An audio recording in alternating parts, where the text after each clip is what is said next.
She walked into that cafe every morning, same seat, same order, same confident smile. But today was different.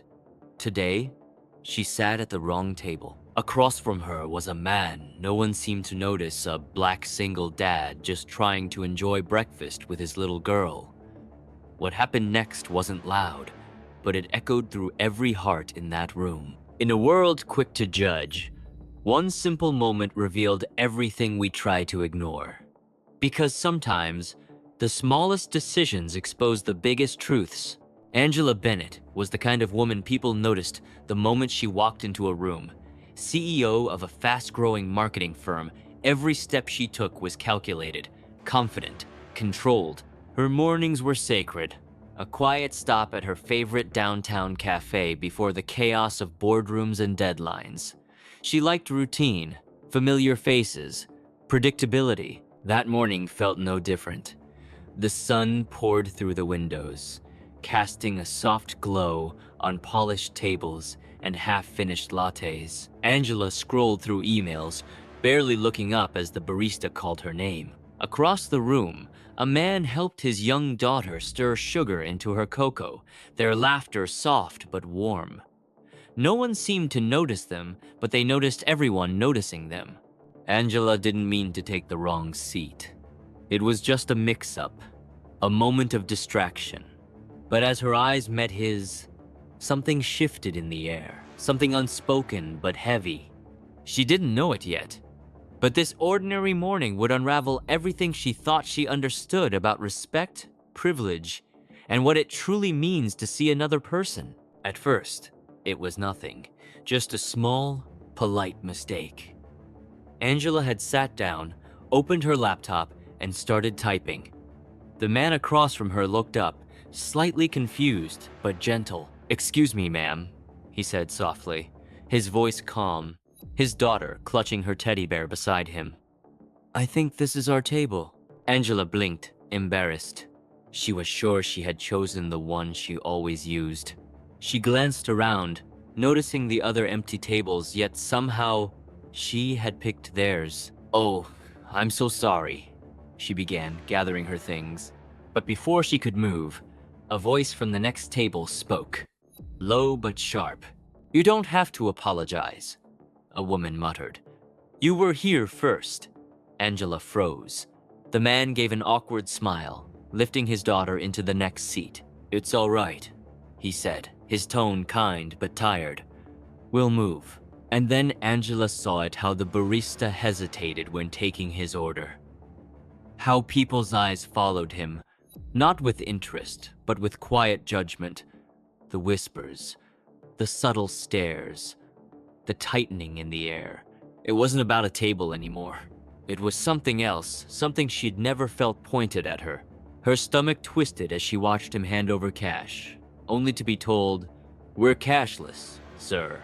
She saw him shuffle, pull out his card, his hands trembling slightly as his daughter tugged at his sleeve. No one offered to help.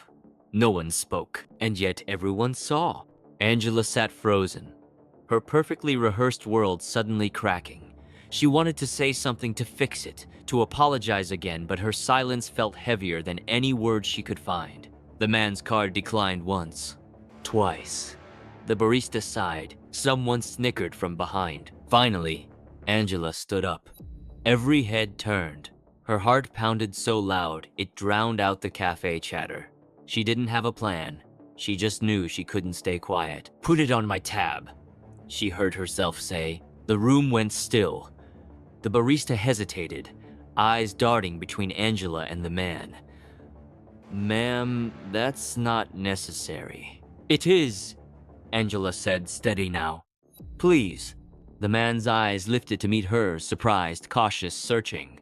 His daughter smiled faintly, whispering, "Thank you." For a second, the tension melted, but not everyone was happy. A voice near the counter hissed, "Typical, always making a scene." Another added, "Guess guilt's expensive these days." Angela felt every word cut deep, but she didn't back down. Because in that small, quiet cafe, a truth had been exposed, a truth she couldn't unsee. And as she walked back to her seat, Every pair of eyes followed her, some with judgment, some with shame. But one thing was certain: the morning wasn't over. Not yet. Something was about to happen that none of them would forget.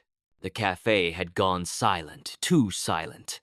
The kind of silence that makes every heartbeat sound like thunder.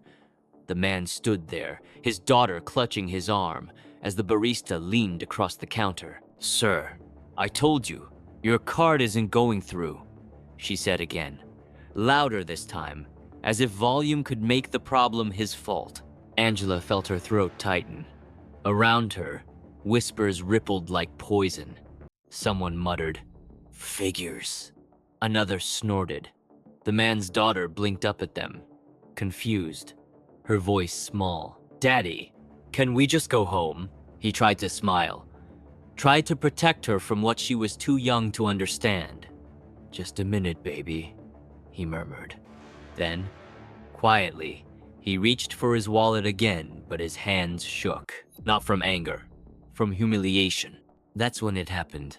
The manager came out from the back, frowning. "What's going on here?" The barista pointed. "He's holding up the line. Card keeps declining." The manager's eyes landed on the man like a verdict. "Sir, I'm going to have to ask you to step outside." Angela couldn't stay seated any longer. "Wait," she said, stepping forward. "He's not doing anything wrong." But the manager barely glanced at her.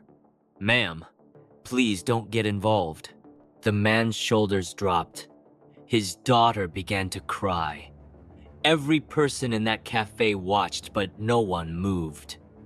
Angela's heart pounded. For the first time, she saw it clearly, the quiet cruelty of convenience, the power of silence. She wasn't the one being pushed out, but she felt the weight of it all the same. And then, before she could stop herself, she raised her voice. "If he goes, I go." The room froze. Even the air seemed to hold its breath. In that moment, every eye turned not to the man, but to her, the woman who had sat at the wrong table, and finally realized what the real mistake had been all along. The cafe never felt the same after that morning.